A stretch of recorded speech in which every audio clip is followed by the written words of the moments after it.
On January 29th, at the JR Inari Station Railway near the Fushimi Inari Shrine in Kyoto, Japan, the area was packed with tourists. As the crossing gate came down, the crowd suddenly panicked, and someone shouted in Chinese, "Move! Move!"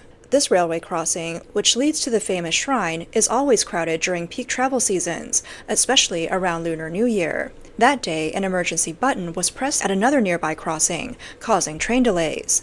As a result, a large number of tourists rushed to cross the tracks, and some even got stuck in the middle, creating a dangerous situation. A social media user commented that 90% of the tourists were Chinese.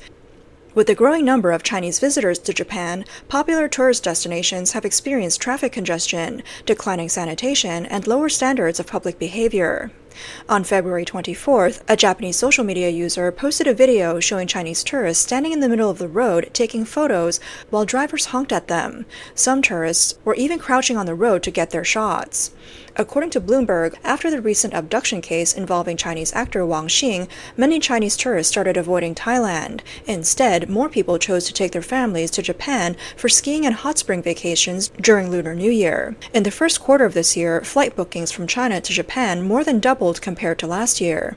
One of the reasons is the weaker yen and low airfare, with flights from Shanghai to Tokyo costing as little as $150. As a result, during the 8-day Lunar New Year holiday, Japan surpassed Thailand as the top overseas destination for Chinese tourists. According to Japan's National Tourism Organization, Japan welcomed a record-breaking 980,000 Chinese visitors in January alone, more than twice as many as the same period last year.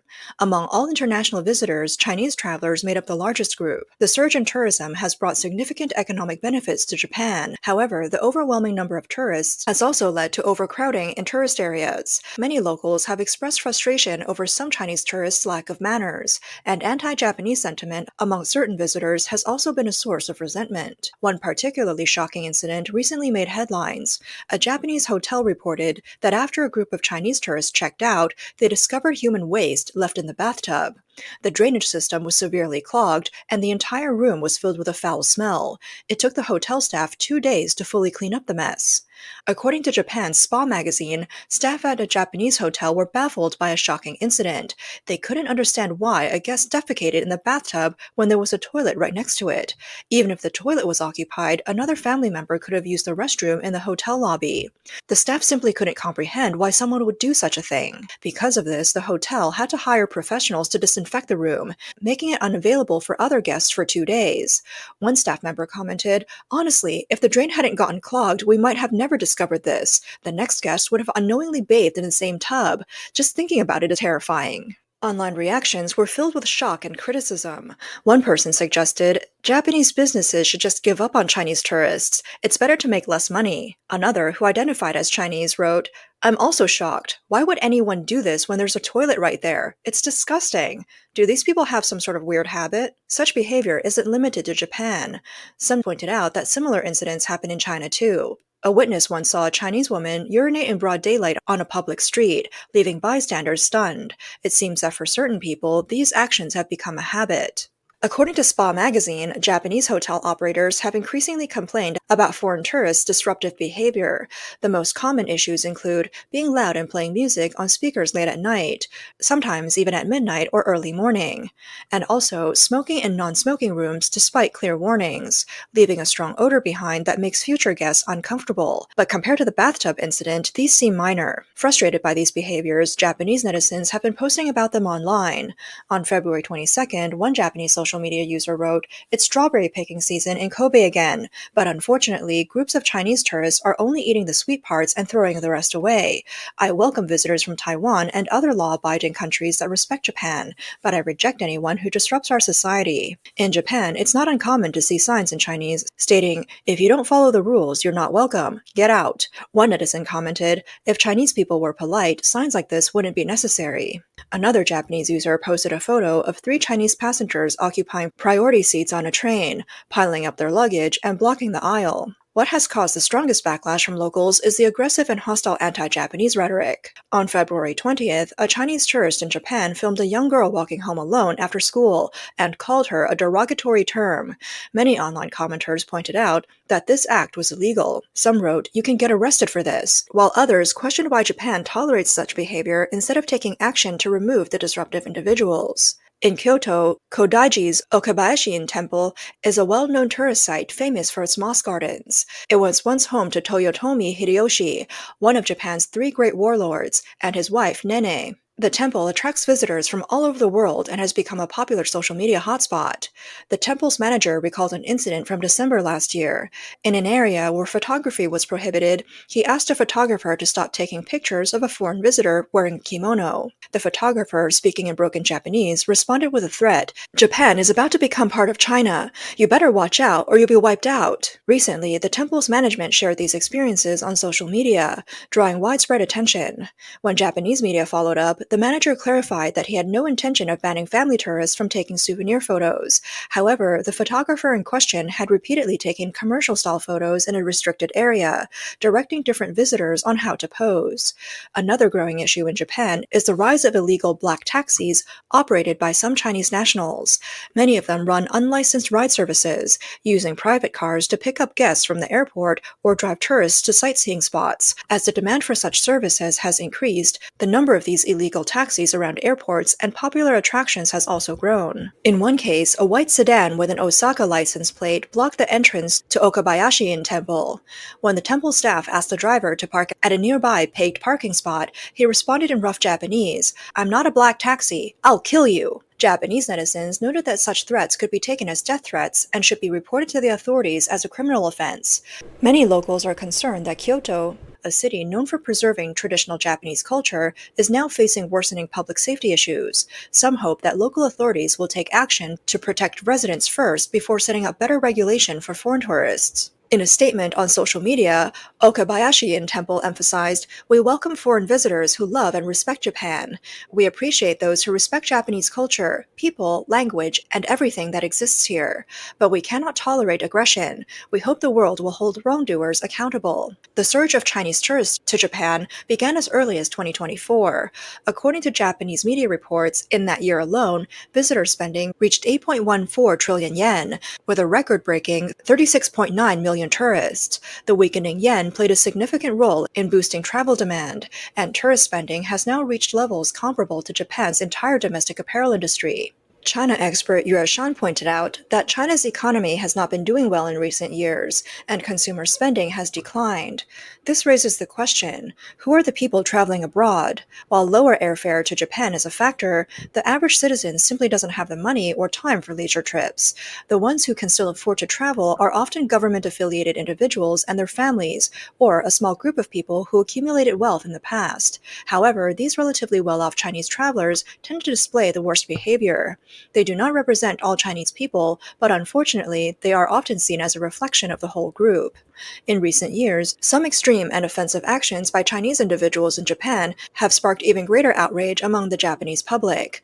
One of the most notorious incidents occurred on May 31st, 2024, when a Chinese social media influencer known as Tieto urinated on a stone pillar inscribed with the words Yasukuni Shrine in Tokyo. He then spray-painted the word toilet in red English letters. After committing the act, he returned to China in the early hours of June 1st. His actions at Yasukuni Shrine triggered widespread debate among Chinese-speaking netizens. While some nationalistic little pinks praised him, others questioned whether he did it merely for online clout. Many criticized his behavior as vulgar and saw it as a product of the Chinese Communist Party's long-term propaganda fueling nationalism and anti-Japanese sentiment. According to Nikkei, citing data from Japan's Immigration Bureau, there are currently 800,000 Chinese nationals living in Japan. With eased pandemic restrictions, the number of Chinese students in Japan has increased. Many choose to stay and work after graduation, pushing the number of Chinese residents in Japan to an expected 1 million by 2026. Most of these individuals belong to wealthier and elite groups. However, while many Japanese people still hold a negative impression of Chinese tourists due to their behavior, Chinese immigrants in Japan also worry about the backlash they may face because of these incidents. Historically, China was known as a land of etiquette, with a rich cultural heritage. During the Tang Dynasty, China was at its peak both economically and culturally, attracting neighboring countries to study its civilization. At the time, Japan was a small nation that looked up to the Tang Dynasty as a cultural powerhouse, sending numerous envoys to learn from China. Many aspects of Japanese culture today remain deeply influenced by ancient Chinese culture. Independent commentator Du Zheng stated that after the CCP took control of China, it systematically destroyed traditional Chinese culture over the decades. This eroded moral values among the people and led to the loss of China's reputation as a nation of etiquette. Ironically, Japan has preserved many of the traditions it once learned from ancient China. Du called this a tragic reality. For years, the CCP has instilled anti-Japanese nationalism, teaching children from kindergarten to resent Japan, often referring to Japanese people with derogatory terms.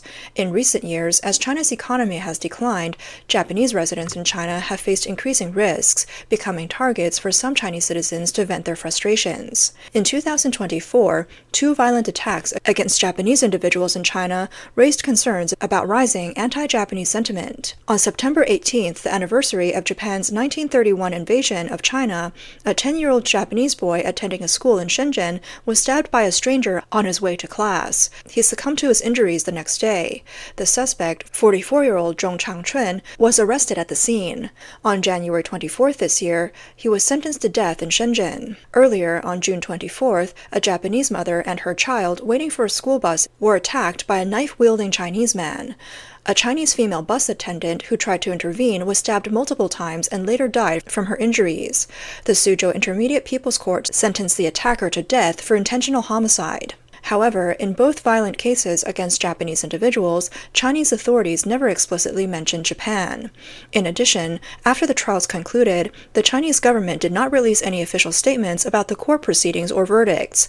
Related reports in Chinese media were taken down, and social media posts discussing the incidents were gradually removed. Against the backdrop of China's slowing economy and rising geopolitical tensions, 2024 saw many multinational corporations scaling down or withdrawing from the Chinese market. More and more Japanese companies have also begun pulling out of China. For instance, Sumitomo Chemical exited the production of large LCD panel polarizing films, while Nippon Steel ended its half-century-long partnership with Baosteel Group's Baoshan Iron and Steel. According to a recent survey by the China-Japan Chamber of Commerce, nearly half of Japanese companies in China plan to cut investments or refrain from injecting new funds in 2025. Only 16% of respondents expressed interest in increasing their investments in China. Japan's Ministry of Foreign Affairs reported that as of October 1, 2024, the number of Japanese residents who had stayed in China for at least 3 months had dropped to 97,538. This marks the first time in 20 years that the Japanese population in China had fallen below 100,000. Compared to 2023, the number decreased by 4.2%, continuing a 12-year downward trend. Meanwhile, the number of Japanese residents in Australia has now surpassed those in China. In recent months, diplomatic relations between China and Japan have slightly warmed. On December 25, 2024, Japanese Foreign Minister Takeshi Iwaya visited Beijing and announced that Japan would ease visa requirements for Chinese citizens. This includes introducing a 10-year multiple entry tourist visa and extending the stay for group tour visas from 15 days to 30 days. The semi-official 20th Tokyo-Beijing Forum was held in Tokyo from December 4th to 5th, marking the first time in 6 years that the event took place in Japan. The forum attracted significant attention from both countries, with participants engaging in heated discussions about the future of Sino-Japanese cooperation. However, despite diplomatic efforts, public sentiment in both nations remained highly negative. According to a joint survey conducted by the Japanese organizers before the forum, Japanese citizens generally hold unfavorable views of China, while Chinese citizens also harbor strong resentment toward Japan. Huang Wei-xiu, a scholar from the University of Tokyo, told Voice of America that one major source of Japanese dissatisfaction with China is the overwhelming negative coverage of Japan in Chinese media. He noted that the information accessible to Chinese citizens is largely controlled by state-run media, which shapes public opinion. As a result, survey responses are likely influenced by government propaganda. On November 30th, 2024, the Chinese government reinstated short-term visa exemptions for Japanese citizens after a hiatus of approximately 4.5 years. The visa-free policy, which runs until the end of 2025, allows Japanese travelers to stay in China for up to 30 days, an extension from the previous 15-day limit. Kyodo News suggested that China revived visa exemptions for Japanese visitors in hopes of boosting economic exchange amid its slowing economy. However, a string of indiscriminate violent attacks in China has heightened security concerns among Japanese citizens, making them more hesitant to travel to China. Many Japanese scholars and business people also fear that traveling to or doing business in China could put them at risk of detention. In recent years, at least a dozen Japanese nationals have been arrested in China on espionage charges. Huang Weishou pointed out that for the Japanese government, China's visa exemption policy is not a top priority. He emphasized that if China does not address its human rights issues, some Japanese companies are already considering assisting their expatriate executives and their families in relocating back to Japan.